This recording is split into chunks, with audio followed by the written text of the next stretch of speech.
The host wanted to make an example out of Stallone, but instead he became the perfect example of why people don't trust mainstream media anymore.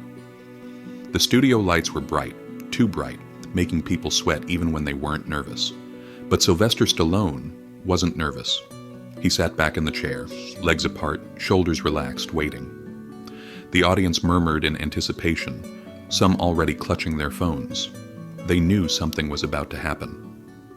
Across from him sat Ethan Caldwell, a polished, sharp-dressed TV host known for his progressive slant and love of gotcha moments. He leaned forward, a smug grin creeping across his face.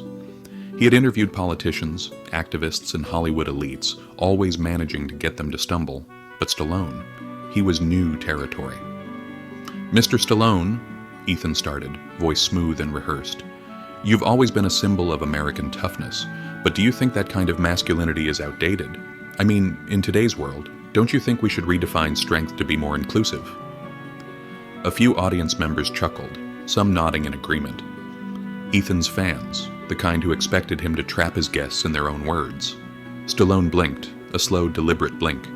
Then he leaned in, elbows on his knees, and exhaled through his nose. "You mean, do I think being tough is a bad thing now?" Ethan smirked. "Well, I think we're past the era where men need to punch their way through problems. Don't you think the world has moved on from that kind of outdated thinking?" Silence, the kind that stretches long enough to make people shift in their seats. Stallone scratched his chin, then laughed. Not a polite chuckle, but a deep, genuine belly laugh. "You're serious?" he finally said. "You think toughness is a problem?" Ethan straightened his tie. "I think it can be toxic when it discourages vulnerability." Stallone nodded slowly, like he was processing the thought. Then he leaned back, stretching his arms across the back of his chair. "Let me ask you something," he said, voice low and deliberate.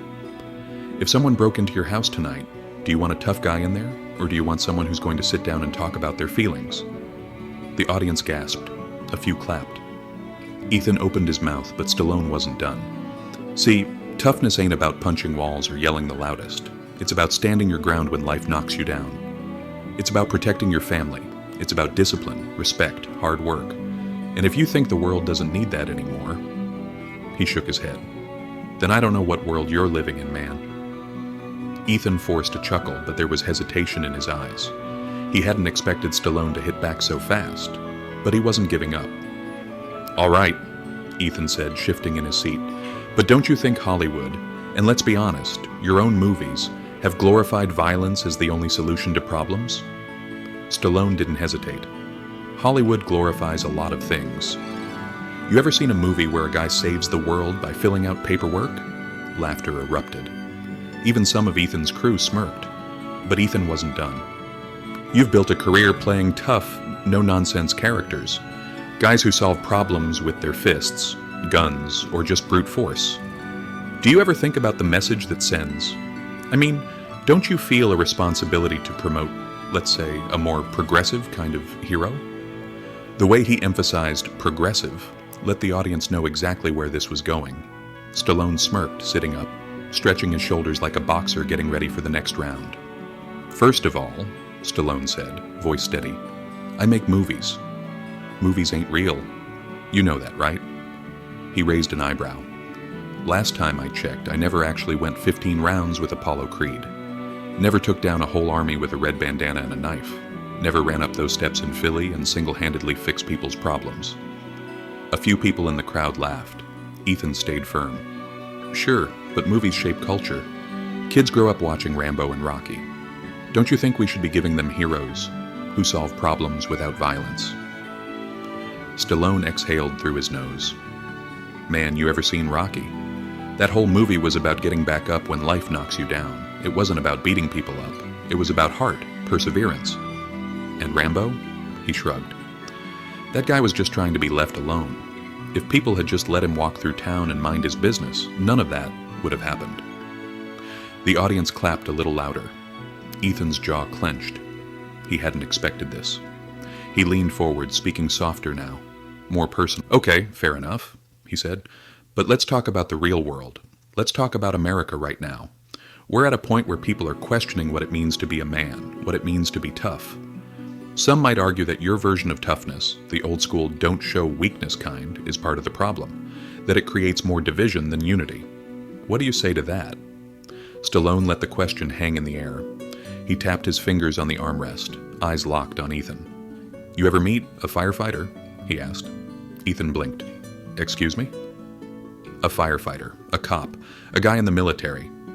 Hell, even a single mom working 2 jobs just to keep food on the table. You ever talk to those people? You think toughness is their problem?" Stallone shook his head. "No, man. Their toughness is what keeps the world running. The problem ain't toughness. The problem is people thinking strength is something bad, like it's dangerous. Weakness ain't a virtue, pal. Strength with control. That's what keeps people safe." Somewhere in the back, a man let out a low whistle. The energy in the room had shifted.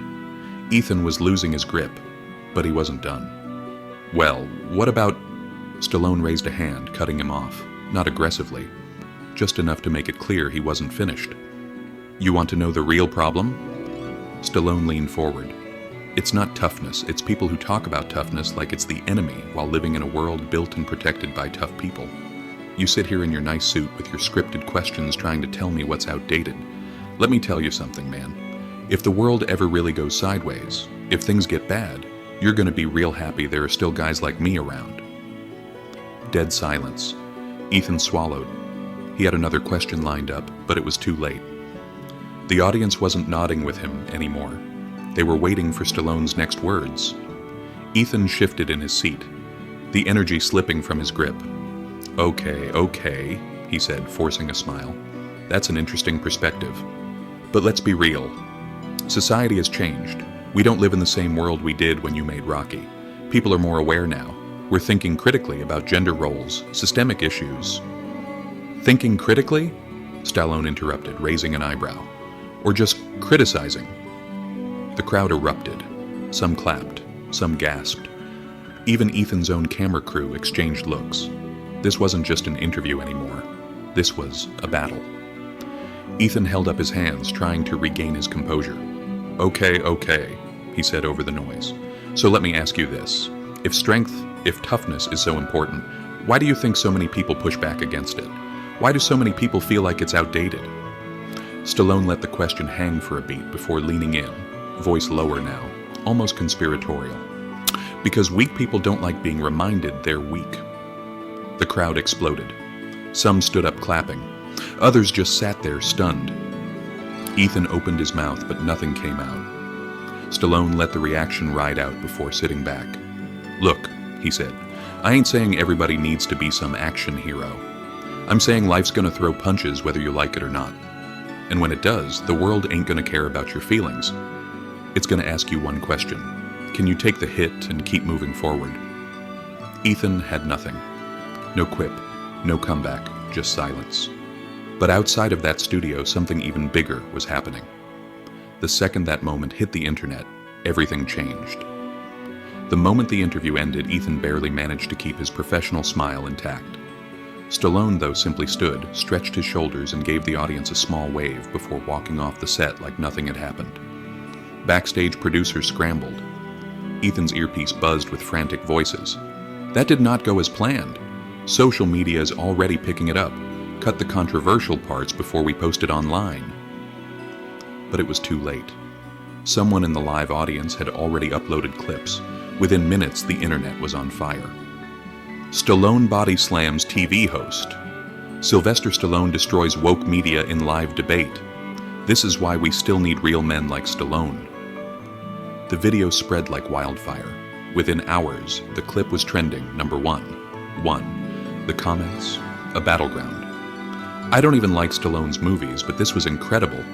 He said what everyone's been thinking but too scared to say." But the backlash was close behind. Just another aging celebrity stuck, but no one cared. The internet had already decided who won. Meanwhile, Stallone didn't post a single thing. No tweets, no press statements. He simply went about his day, unbothered. As the dust settled, a much bigger question started floating around. Had Stallone exposed something deeper about modern media? Was this just a viral moment? Or had he exposed the hypocrisy of mainstream media? Had modern society really gone soft? The moment Stallone spoke in a casual interview weeks later, people started rewatching his old movies in a new light. Clips of Rocky's famous monologue resurfaced. It ain't about how hard you hit, it's about how hard you can get hit and keep moving forward. In the end, it wasn't about one interview. It was about a world that had forgotten what toughness actually meant and one man who reminded them.